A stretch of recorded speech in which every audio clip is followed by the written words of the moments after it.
Hello guys, എല്ലാവർക്കും പുതിയൊരു വീഡിയോയിലേക്ക് വീണ്ടും സ്വാഗതം. ഒരു ട്വിസ്റ്റാണ് ഇപ്പോൾ സംഭവിച്ചിട്ടുള്ളത് എന്ന് പറയാം. ഇപ്പോൾ ബ്ലാസ്റ്റേഴ്സിൻ്റെ നമ്മുടെ ഒഫീഷ്യൽ പേജിൽ ഒരു പോസ്റ്റ് പ്രത്യക്ഷപ്പെട്ടിട്ടുണ്ട്. ആരും ഒട്ടും പ്രതീക്ഷിക്കാത്തൊരു പോസ്റ്റ് തന്നെയാണ്. Joshua Sotirio is back. താരം കൊച്ചിയിലെത്തിയിട്ടുണ്ട്. അപ്പോൾ അതിൻ്റെ ഒരു പോസ്റ്റാണ് ഇപ്പോൾ ബ്ലാസ്റ്റേഴ്സ് അവിടെ പങ്കുവെച്ചിട്ടുള്ളത്. അപ്പോൾ എല്ലാവരും ഒരു സംശയത്തിൽ നിൽക്കുകയായിരിക്കും എന്തായാലും ജോഷുവ സൊട്ടീരിയയുടെ കാര്യത്തിൽ. എല്ലാവർക്കും അറിയാം, വരും സീസണിലേക്ക് വേണ്ടി ഏഷ്യൻ സൈനിങ്ങിൻ്റെ ആവശ്യമില്ല. നോഹ സർവേയെ ബ്ലാസ്റ്റേഴ്സ് സൈൻ ചെയ്തു. ലൂണ നിലനിൽക്കുന്നു, മിലോസ് നിലനിൽക്കുന്നു തോന്നുന്നു. അപ്പോൾ ഈ ലൂണ ആൻഡ് നോഹ വിങ്ങേഴ്സ് ആണ് മെയിൻലി. പിന്നെ നോഹ സ്ട്രൈക്കറായിട്ട് കളിക്കും, എന്നാലും വിങ്ങറാണ് മെയിൻലി താരത്തിൻ്റെ പൊസിഷൻ. അപ്പോൾ അങ്ങനെ വരുമ്പോൾ ജോഷുവ സൊട്ടീരിയയെ കൂടി ഇനി നിലനിർത്തുമോ? അതുപോലെ ഏഷ്യൻ കോട്ടയിൽ ഇനി അങ്ങനെ ആവശ്യമില്ല വരും സീസണിലേക്ക് വരുമ്പോൾ. അപ്പോൾ ഒരു വർഷം കൂടി കരാറുണ്ട് ജോഷുവ സൊട്ടീരിയക്ക്. പക്ഷേ നിലനിൽക്കുമ്പോൾ കരാർ റദ്ദാക്കുമോ എന്ന തരത്തിലൊരു സംശയത്തിൽ നിൽക്കുമായിരുന്നു. അപ്പോഴാണ് ഇപ്പോൾ ജോഷുവ സൊട്ടീരിയോ ഇവിടെ എത്തിയിട്ടുള്ള ഒരു പോസ്റ്റ് വന്നത്. അതുപോലെ പെപ്രക്കും ഒരു വർഷത്തെ കരാറുണ്ട്. അപ്പോൾ ഇപ്പോൾ തന്നെ 4 ഫോറിൻ പ്ലേയേഴ്സായി. മിലോസ് ഇന്ന് 5 ആവും. പിന്നെ ഒരു സെൻട്രൽ ബാക്കിന് എത്തിക്കണം. അങ്ങനെയാണെങ്കിൽ നമുക്ക് പെപ്രയെ നമുക്കൊരു മെയിൻ സ്ട്രൈക്കറായിട്ട് ആകെ പെപ്ര മാത്രമേ ഉണ്ടാവുള്ളൂ. പെപ്രയാണെങ്കിൽ നമുക്ക് വിശ്വസിച്ച് ഇറക്കാൻ പറ്റിയൊരു സ്ട്രൈക്കറാണെന്ന് പറയാൻ പറ്റില്ല.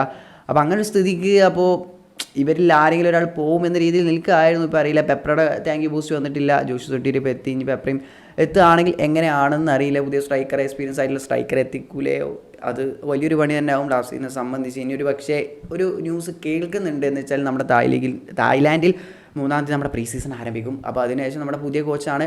അപ്പോൾ കോച്ച് ഈ പ്ലേയേഴ്സിനൊക്കെ അവിടേക്ക് എത്തിച്ചതിന് ശേഷം പ്രീ സീസൺ നോക്കിയിട്ട് ഇതിലൊരു പ്ലെയർ ക്ലബ്ബ് വിടാനുള്ള സാധ്യതകളുണ്ട് എന്നൊക്കെ പറയുന്നുണ്ട്. പ്രീ സീസണിൽ വന്നിട്ട് 2-3 ദിവസത്തെ ഇതൊക്കെ അനുസരിച്ച് കോച്ച് ഒരു പ്ലെയറെ സെലക്ട് ചെയ്യുക, അങ്ങനെയൊക്കെ ചെയ്യാൻ കഴിയുന്നതാണ്. അപ്പോൾ ഒരുപക്ഷെ അങ്ങനെയൊക്കെ നടക്കുമെന്നുള്ളത് കണ്ടറിയേണ്ടതാണ്. അപ്പോൾ ഈ 2 താരങ്ങളും പെപ്രയും ജോഷുവ സൊട്ടീരിയയും നിലനിൽക്കുമോ എന്നുള്ളതും കണ്ടറിയണം. ഒരു വലിയൊരു ഇഞ്ചുറി കഴിഞ്ഞ് വരികയാണ് സൊട്ടീരിയോ.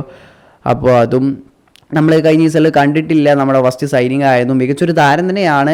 ബട്ട് ഒരു വലിയൊരു ഇഞ്ചുറി ഒരു സീസൺ പുറത്തിരുന്ന് വരുമ്പോൾ എങ്ങനെ പെർഫോം ചെയ്യുമെന്നുള്ളതും ഒരു ചോദ്യചിഹ്നമാണ്. അതൊക്കെ കണ്ടറിയേണ്ടതാണ്. താരത്തെ നിലനിർത്തും. ഇതിപ്പോൾ ഇങ്ങോട്ട് വന്ന സ്ഥിതിക്ക് ഇനിയിപ്പോൾ നിലനിർത്തിയിട്ടുണ്ടാവും. അത് തന്നെ ആയിരിക്കും ഉദ്ദേശിക്കുന്നത്. ക്ലബ്ബ് വിടാനുള്ള സാധ്യത ഇല്ലാന്ന് തോന്നുന്നു. എങ്ങനെയാലും നിങ്ങളെ അഭിപ്രായം എന്തായാലും കമൻറ്റ് ആയിട്ട് രേഖപ്പെടുത്തുക. നെക്സ്റ്റ് വീഡിയോയുടെ വീണ്ടും കാണാൻ. ദൂരേക്കും ബൈ.